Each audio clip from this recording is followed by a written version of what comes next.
Term में spherical mirrors. Okay, जो हमने बच्चों लॉ पढ़े हैं, कौन से वाले लॉ? Laws of reflection. ये जितनी भी स्फेरिकल सरफेसेस हैं उन सब पर एप्लीकेबल होते हैं। तो हम अपनी जनरल जितनी भी स्टडी करेंगे लॉज ऑफ रिफ्लेक्शन पर बेस्ड, वो सब किसके साथ करेंगे? स्फेरिकल मिरर के साथ। ओके, अब ये स्फेरिकल मिरर होते क्या हैं? तो बिल्कुल सिंपल सी बात है बच्चों, क्या कि जो स्फेरिकल मिरर जो होते हैं वो एक होल ग्लास, एक होल स्फीयर ले लो आप। अब इसमें एक चीज को समझो, क्या समझें कि यहां पर मैंने इसको बच्चों बीच में से तोड़ दिया। क्या कर दिया? बीच में से इसको तोड़ दिया। और जब मैंने इसको बीच में से तोड़ दिया तो अब ये दो पार्ट में डिवाइड हो गया है। मेरे पास दो स्फेरिकल सरफेसेस बची हैं। अब पूरा स्फीयर नहीं बचा, मेरे पास क्या बची? दो स्फेरिकल सरफेसेस। ये भी एक स्फेरिकल सरफेस है, ये भी एक स्फेरिकल सरफेस है, हाँ या ना? ये बचा। तो हमने क्या कहा कि अब ये जो बचा हुआ है हमारे पास, ये स्फेरिकल मिरर है। अब ये क्या है? एक स्फेरिकल मिरर। स्फेरिकल मिरर क्या होता है? तो आंसर है स्फेरिकल मिरर पार्ट है। किसका पार्ट है? तो एक स्फेरिकल ग्लास का। स्फेरिकल मिरर जो होते हैं वो क्या होते हैं? एक स्फेरिकल हॉलो स्फेरिकल ग्लास के क्या होते हैं? पार्ट होते हैं। ठीक है, ये वाली बात आई समझ में? अब स्फेरिकल मिरर की जो रिफ्लेक्टिंग सरफेस होती हैं, एक्चुअल में ये स्फेरिकल मिरर की एक रिफ्लेक्टिंग सरफेस बची हुई है हमारे पास। इनमें से कोई ना कोई एक सरफेस, या तो अंदर वाली या बाहर वाली, क्या करेगी? रिफ्लेक्शन का फिनोमेना दिखाएगी, कोई एक सरफेस। उसके बेसिस पर हम क्या करेंगे? स्फेरिकल मिरर को डिवाइड कर देंगे। तो एक बार फिर से समझिए मैंने क्या बताया। देखिए, ये मेरे पास एक स्फीयर है, ये मेरे पास एक हॉलो स्फीयर है ना, ग्लास से बना हुआ। अब मैं इससे क्या बनाना चाहता हूं? Spherical mirror. तो स्फेरिकल मिरर होते क्या है? A spherical mirror is that mirror whose reflecting surface is a part. किसका पार्ट है? एक हॉलो स्फीयर का। तो इसका मतलब यह है कि मैं यहां पर अगर मैं इसको बीच में से ब्रेक करा दूं, जैसे मैं ये बीच में से ब्रेक करा देता हूं, तो मेरे पास दो सरफेस बचेंगी, एक ये सरफेस और एक ये सरफेस बचेगी। यही वो सरफेस हैं जो रिफ्लेक्शन का फिनोमेना दिखाएंगे। कोई रे ऑफ लाइट आएगी तो या तो वो यहां से रिफ्लेक्ट होगी, यहां से यहां पर आकर टकराएगी और वापस चली जाएगी, या कोई भी रे ऑफ लाइट यहां से आएगी और यहां से टकराकर वापस चली जाएगी, है ना? तो जो रिफ्लेक्टिंग सरफेस है, वो रिफ्लेक्टिंग सरफेस किसका पार्ट है? तो आंसर है एक हॉलो स्फीयर का पार्ट है। ये चीज किसका पार्ट है? तो आंसर है एक हॉलो स्फीयर का। ये चीज किसका पार्ट है? तो आंसर है एक हॉलो स्फीयर का। तो अगर आपसे पूछा जाए स्फेरिकल मिरर किसे कहते हैं, तो स्फेरिकल मिरर वो मिरर होता है जिसकी रिफ्लेक्टिंग सरफेस क्या होती है? पार्ट होती है। किसका? एक हॉलो स्फीयर का, जो कि ग्लास का होगा, एक हॉलो स्फीयर ऑफ ग्लास। ठीक है, ये तो इसकी डेफिनेशन हो गई। अब हम one by one reflecting surfaces की बात करते हैं। जैसे मेरे पास बच्चों एक ये रिफ्लेक्टिंग सरफेस है ना, दो है ना, तो मैं इनको वन बाय वन आपको बताता हूं कि रिफ्लेक्टिंग सरफेस में से मान लो पहले मैंने इस वाले को चूज किया। अब इस वाली सरफेस को जब मैंने चूज किया तो इसको इस तरह से रखा है कि मैंने इसके एक साइड में यहां पर इस जगह पर मैंने इसको पेंट कर दिया है। क्या कर दिया है? पेंट कर दिया है, जिससे कि कोई भी रे ऑफ लाइट इसमें से एंटर करके पार ना कर जाए, है ना? जब इसमें से पार ना कर जाए, मैं ये नहीं चाहता कि उसके कोई भी रे ऑफ लाइट जाए और इधर से निकल जाए, ये नहीं चाहता मैं। तो इसके लिए मैंने इस साइड में पेंट कर दिया है। अब जो पेंट कर दिया तो मैंने इसकी एक साइड कैसी बना दी? ओपेक बना दी, है ना? अब इसकी एक सरफेस, बाहर वाली सरफेस मैंने कैसी कर दी? ओपेक कर दी। अब वहां से कोई भी रे ऑफ लाइट पास नहीं करेगी। ठीक है, अगर रे ऑफ लाइट वहां से पास नहीं कर रही है तो अब क्या होगा बच्चों? मान लो जैसे ही कोई एक सोर्स से, किसी भी सोर्स से जैसे ही कोई एक रे ऑफ लाइट आएगी तो ये रे ऑफ लाइट यहां पर स्ट्राइक करेगी और स्ट्राइक करके वापस जाएगी। जिस मीडियम में से आ रही थी उसी मीडियम में वापस जाएगी। तो बताओ ये कौन सा फिनोमेना हुआ? तो आंसर है रिफ्लेक्शन का फिनोमेना। कौन सा फिनोमेना हुआ? रिफ्लेक्शन का फिनोमेना। ये बात आई आपको समझ में? अब मान लो मैं इस सरफेस की बात करता हूं। किस वाली सरफेस की? इस वाली सरफेस की। इस वाले सरफेस में मैंने क्या किया? इस साइड में पेंट कर दिया ऐसे, ठीक है, जिससे कि रे ऑफ लाइट अंदर एंटर ना कर पाए। अब मान लो किसी भी सोर्स से कोई भी रे ऑफ लाइट आई ऐसे, तो वो आएगी, अब अंदर तो एंटर करेगी नहीं, तो वो यहां पर स्ट्राइक करेगी और वापस चली जाएगी, जिस मीडियम में से वो आई थी उसी मीडियम में वो वापस चली जाएगी। तो बताओ कौन सा फिनोमिना हुआ? तो आंसर है इस वाले केस में और इस वाले केस में, दोनों में ही कौन सा फिनोमिना हुआ? रिफ्लेक्शन ऑफ लाइट का फिनोमिना। लाइट का स्ट्राइक करना और स्ट्राइक करके जिस मीडियम से आ रही थी उसी मीडियम में वापस चले जाना, क्या कहलाएगा? Reflection of light. ओके, अब बच्चों यहां पर जो रिफ्लेक्शन ऑफ लाइट हुआ वो दो तरह से हुआ। एक जगह तो हमने देखा कि अंदर वाली जो सरफेस थी वहां से रिफ्लेक्शन हो रहा था, एक जगह हमने देखा कि बाहर वाली सरफेस थी वहां से, क्योंकि जो आपका ग्लास है उसके पास एक अंदर वाली सरफेस है ये वाली, और एक ये बाहर वाली सरफेस है। तो एक जगह तो हमने देखा कि रे ऑफ लाइट आई और अंदर वाली सरफेस से वापस गई, एक जगह हमने देखा कोई रे ऑफ लाइट आई और बाहर वाली सरफेस से वापस गई, है ना। तो दोनों ही जगह रिफ्लेक्शन तो हुआ, बट दोनों जगह एक चीज देखने को मिली कि सरफेस अलग अलग थी। तो इन्हीं सरफेसेस के बेसिस पर हमने मिरर के नाम रखना स्टार्ट कर दिए। जैसे एग्जाम्पल के लिए अगर मैं इस टाइप के रिफ्लेक्शन की बात करूं, तो ये जो एक्चुअल में जो ये पार्ट है, ये जो रिफ्लेक्टिंग सरफेस किसी एक स्फेरिकल ग्लास का पार्ट रही होंगी, और वो जो स्फेरिकल ग्लास है उस स्फेरिकल ग्लास का कोई एक सेंटर रहा होगा, हाँ या ना। ये जो रिफ्लेक्टिंग सरफेस है ये किसी स्फेरिकल ग्लास का पार्ट ही तो है, और वो स्फेयर की अगर हम बात करें तो उस स्फेयर का कोई ना कोई एक सेंटर रहा होगा, है ना। तो अगर मैं ये कह रहा हूं कि अगर रिफ्लेक्शन जो हो रहा है वो टुवर्ड्स द सेंटर हो रहा है, अगर सेंटर वाली साइड में हो रहा है, ये जो रिफ्लेक्शन हो रहा है ये किस वाली साइड में हो रहा है? सेंटर वाली साइड की तरफ आती है रिफ्लेक्टेड रे वापस, तो मैं ये कहूंगा कि ये वाला जो मिरर है ये मिरर का नाम रखा जाएगा कौन सा मिरर? Concave mirror. क्या नाम रखा जाएगा इसका? कॉनकेव मिरर, जिसमें रे रिफ्लेक्ट होकर किसकी तरफ जाती है? सेंटर की तरफ। ये कौन सा सेंटर है?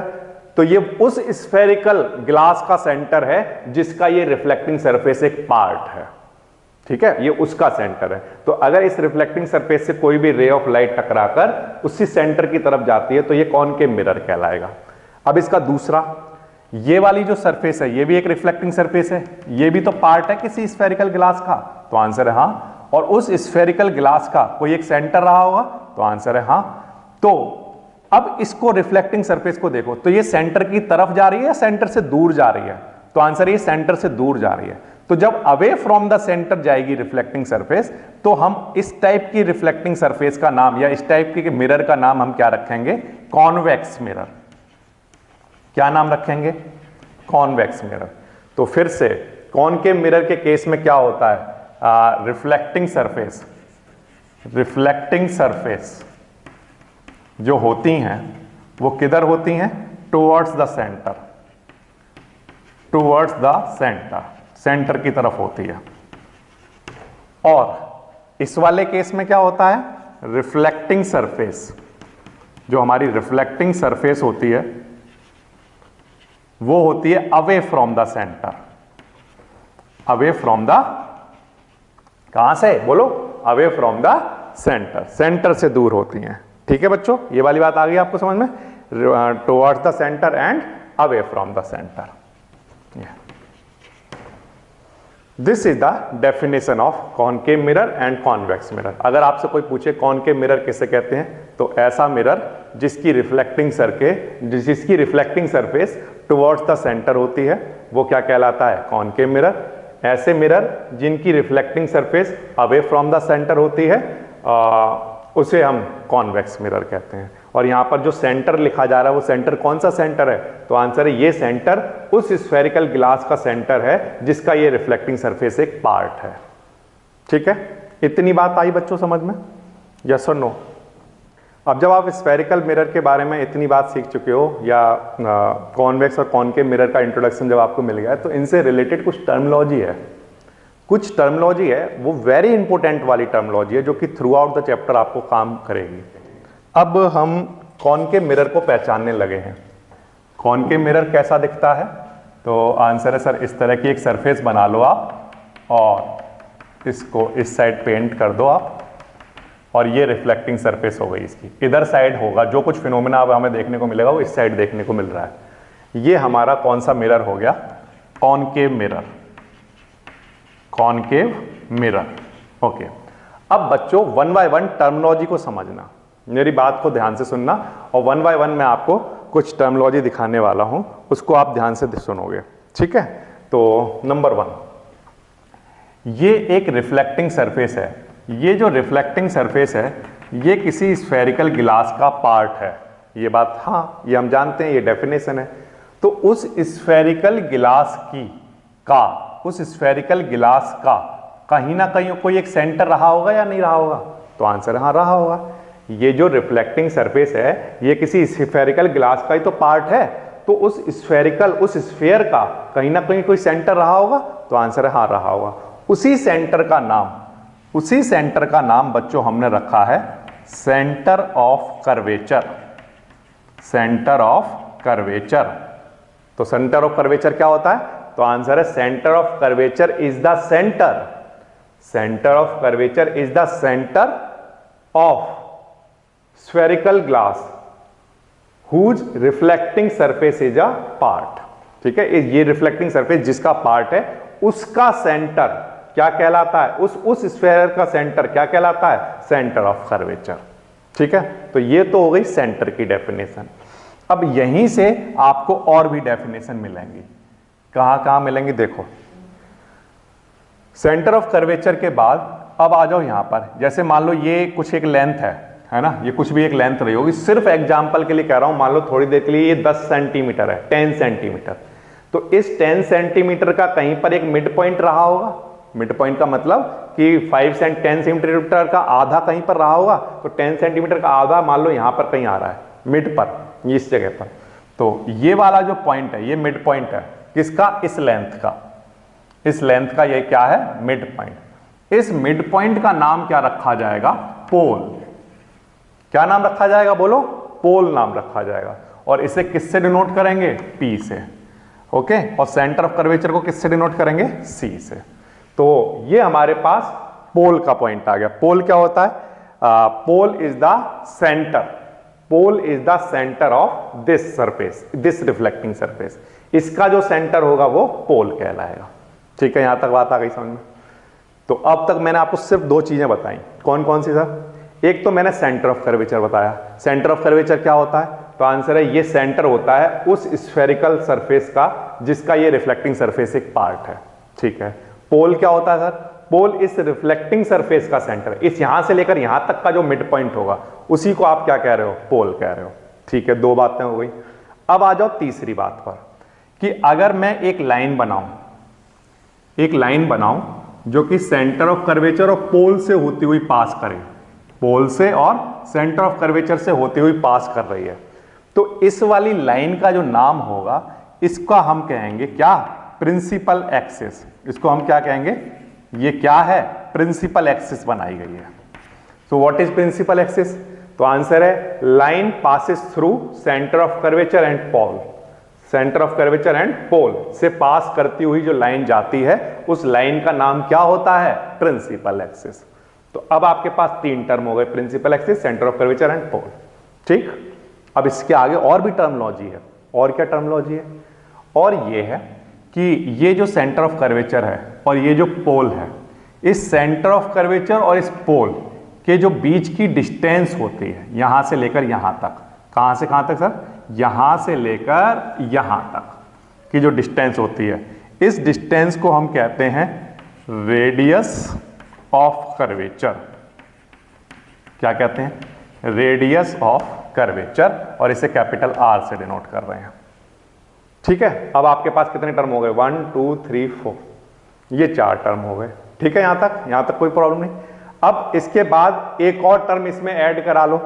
एक और टर्म हम ऐड क्या करा लें कि जैसे एक और टर्म हम ऐड करा लेते हैं, वो है यहां पर मान लो एक पॉइंट का नाम रख दो A, इसका एंड पॉइंट, और इसके एक पॉइंट, इसके एंड पॉइंट का नाम रख दो B। अब A से लेकर B तक अगर मैं कोई एक लाइन खींचूं, ये एक लाइन खींच दूं, अभी मैंने खींची नहीं है, अगर मान लो मैं खींच दूं A से लेकर B तक, तो यहां से लेकर यहां तक की ये जो लेंथ है, A से लेकर B तक की जो लेंथ है, इसको हम क्या कहेंगे, अपर्चर। इसको हम क्या कहेंगे, अपर्चर कहेंगे। इस रिफ्लेक्टिंग सरफेस का ये क्या है, अपर्चर, या मैं कहूं इस कॉनकेव मिरर का ये क्या है, अपर्चर। तो ए से लेकर बी तक की जो लेंथ है वो अपर्चर कहलाती है। तो A B is aperture of this concave mirror. ठीक है, ये। अब बच्चों आपके पास कितनी टर्मिनोलॉजी हो गई? 1 2 3 4 5 टर्मिनोलॉजी हो गई, जिसमें ए बी आपका अपर्चर हो गया। ठीक है, इन 5 टर्मिनोलॉजी को मैं एक बार फिर से बताता हूं। सबसे पहला नंबर 1 आता है centre, centre of curvature. Centre of curvature क्या होता है? तो आंसर है सेंटर ऑफ कर्वेचर, सेंटर है उस स्फेरिकल ग्लास का जिसका ये रिफ्लेक्टिंग सरफेस एक पार्ट है, नंबर 1। अच्छा, नंबर 2 पोल क्या है? तो आंसर है कि centre of reflecting surface is called, या centre of spherical mirror is called what? Pole. ठीक है, a line passes through centre of curvature and pole is called what?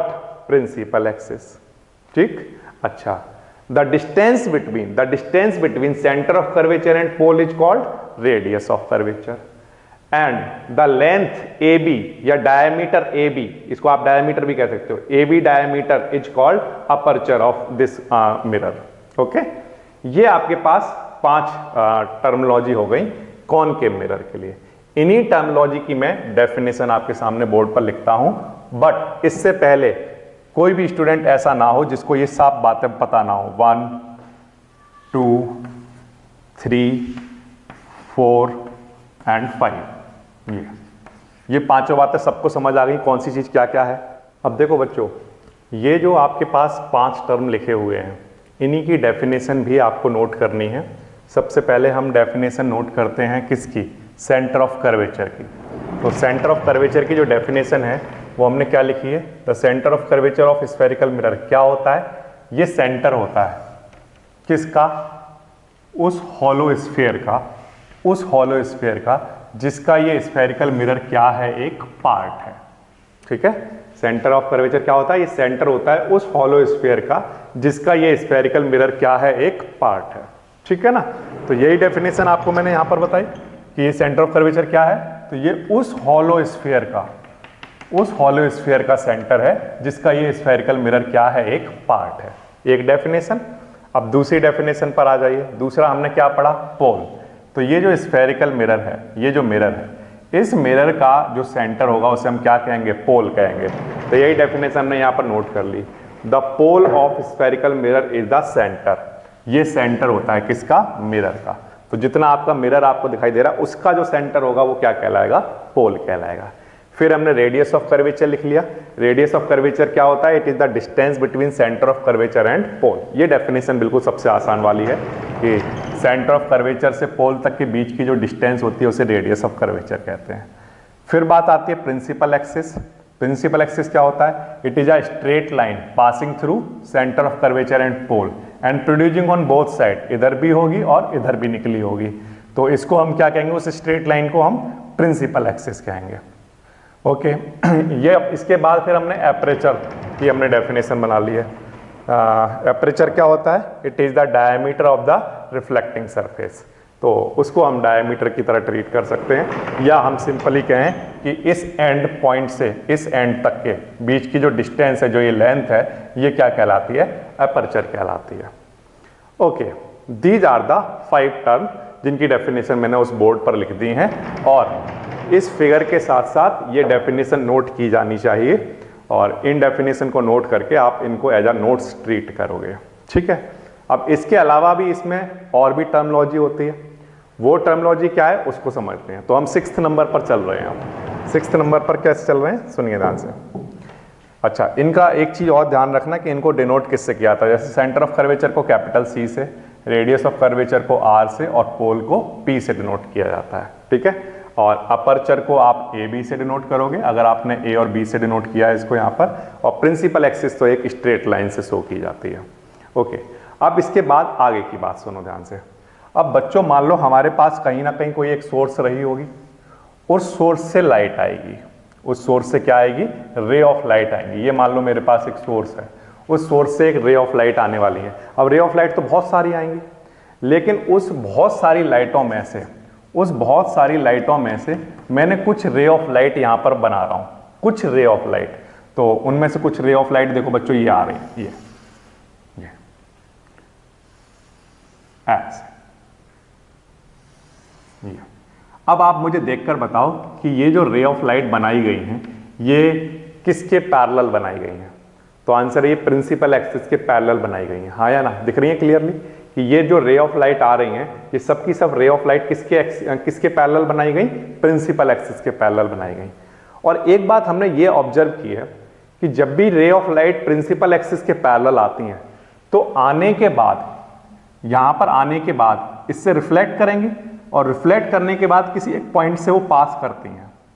ये वाली रे इस पॉइंट से पास करेगी। तो हमने सोचा कि ये दूसरी वाली रे किसी और पॉइंट से पास करनी चाहिए, लेकिन हमने देखा है नो, ये वाली रे भी जो कि प्रिंसिपल एक्सिस के पैरेलल आ रही थी वो आफ्टर रिफ्लेक्शन वो भी इसी पॉइंट से पास करती है। फिर हमने सोचा कि अच्छा चलो तीसरी वाली अलग पॉइंट से पास करेगी, लेकिन ऐसा नहीं हुआ क्योंकि ये वाली रे भी प्रिंसिपल एक्सिस के पैरेलल थी, तो ये रे भी आफ्टर रिफ्लेक्शन इसी पॉइंट से पास कर रही है। तो इसका मतलब तो ये है कि प्रिंसिपल एक्सिस पर एक कोई पर्टिकुलर पॉइंट होता है, प्रिंसिपल एक्सिस पर ये पॉइंट लाई करता है जिससे सारी की सारी रे पास करती हैं। कब? After reflection. और वो सारी की सारी रे कैसी होनी चाहिए? सारी की सारी रे वो पैरेलल होनी चाहिए, किसके? प्रिंसिपल एक्सिस के। तो एक बार फिर से, जब भी कोई रे प्रिंसिपल एक्सिस के पैरेलल होगी तो आफ्टर रिफ्लेक्शन एक पर्टिकुलर पॉइंट से पास करेगी। उस पॉइंट का जो नाम होगा उसका नाम होगा प्रिंसिपल फोकस। इस पॉइंट का क्या नाम होगा? इस पॉइंट का नाम होगा प्रिंसिपल फोकस। क्या नाम होगा बोलो बच्चों? Principal focus. तो प्रिंसिपल फोकस अगर आपसे पूछा जाए क्या होता है तो आप आंसर दोगे कि जब भी कोई रे प्रिंसिपल एक्सिस के पैरेलल आती है तो आफ्टर रिफ्लेक्शन वो प्रिंसिपल एक्सिस पर किसी पॉइंट से पास करती है। उस पॉइंट का नाम क्या होता है? Principal focus. अब ये एक रे की बात नहीं है, यहां पर जितनी भी रे लेकर आओगे जो कि सब की सब पैरेलल हैं प्रिंसिपल एक्सिस के, वो सब की सब आफ्टर रिफ्लेक्शन इसी पॉइंट से पास करेंगी और इस पॉइंट को हम फोकस कहेंगे। यहां तक बात आ गई समझ में? ये हो गया बच्चों प्रिंसिपल फोकस। अब एक और हमारे पास टर्म बन के तैयार होगा, क्या? कि ये जो प्रिंसिपल फोकस है और ये जो पोल है इसके बीच में भी तो एक डिस्टेंस है, हाँ या ना? हाँ है। तो ये यहां से लेकर यहां तक की जो डिस्टेंस है, कितनी डिस्टेंस? यहां से लेकर यहां तक की जो डिस्टेंस है, इस डिस्टेंस को हम कहते हैं फोकल लेंथ। क्या कहते हैं? Focal length. इसको हम फोकल लेंथ कहते हैं। The distance between principal focus and pole is known as focal length. ठीक है। और एक और डिस्टेंस वाला आपने डेफिनेशन पढ़ा था, the distance between centre of curvature and pole. क्या होता है? सेंटर ऑफ कर्वेचर और पोल के बीच की जो डिस्टेंस होती है उसे हम क्या कहते हैं? Radius of curvature. But principal focus से पोल के बीच की जो डिस्टेंस होती है उसे हम क्या कहते हैं? Focal length. ठीक है। इसको हम स्मॉल f से डिनोट करेंगे और प्रिंसिपल फोकस को हम कैपिटल F से डिनोट करेंगे। ठीक है। तो प्रिंसिपल फोकस की मैंने बच्चों यहां पर डेफिनेशन भी आपके लिए नोट कर दी है। ये डेफिनेशन भी यहां से नोट की जानी चाहिए कि द प्रिंसिपल फोकस, क्या डेफिनेशन है? The principal focus of a concave mirror. अब ये मैंने कॉनकेव मिरर बनाया। The principal focus of a concave mirror is a point. ये क्या होता है? एक पॉइंट होता है। कहां पर? On the principal axis. ये पॉइंट कहां पर होता है? On the principal axis. तो प्रिंसिपल एक्सिस पर ये कोई पॉइंट है और ये कौन सा पॉइंट है? तो आंसर है at which rays of light incident on the mirror in a direction parallel to the principal axis. और जो ये कौन सा पॉइंट है? ये वो पॉइंट है जिस पर कोई भी रे जो कि इंसिडेंट है किसके पैरेलल? प्रिंसिपल एक्सिस के parallel, actually meet after reflection. तो इस पॉइंट पर आफ्टर रिफ्लेक्शन जहां पर वो मीट करती है प्रिंसिपल एक्सिस को, वो पॉइंट हमारा क्या कहलाता है? Principal focus. फिर से ये प्रिंसिपल फोकस क्या है? It is the point on principal axis. It is the point on, कहां पर है ये? Principal axis. और ये इसके बारे में हमने क्या कहा? At which rays of light incident on the mirror in a direction parallel to principal axis actually meet after reflection. After reflection जहां पर वो मीट करती हैं प्रिंसिपल एक्सिस को, वो क्या पॉइंट क्या कहलाता है? प्रिंसिपल फोकस कहलाता है। ये इसकी डेफिनेशन हो गई। और प्रिंसिपल फोकस से पोल तक के बीच की जो डिस्टेंस हो गई, ये हमारी फोकल लेंथ का काम करेगी। तो हमारी जो 7th डेफिनेशन है वो फोकल लेंथ होगी। फोकल लेंथ, फोकल लेंथ क्या लिखोगे? It is the distance between, it is the distance between, distance between principal focus, principal focus and pole of the mirror. ठीक है, ये इस तरह से, ये बिल्कुल आसान है। तो ये साथ के साथ डेफिनेशन आपको समझ आ गई बच्चों?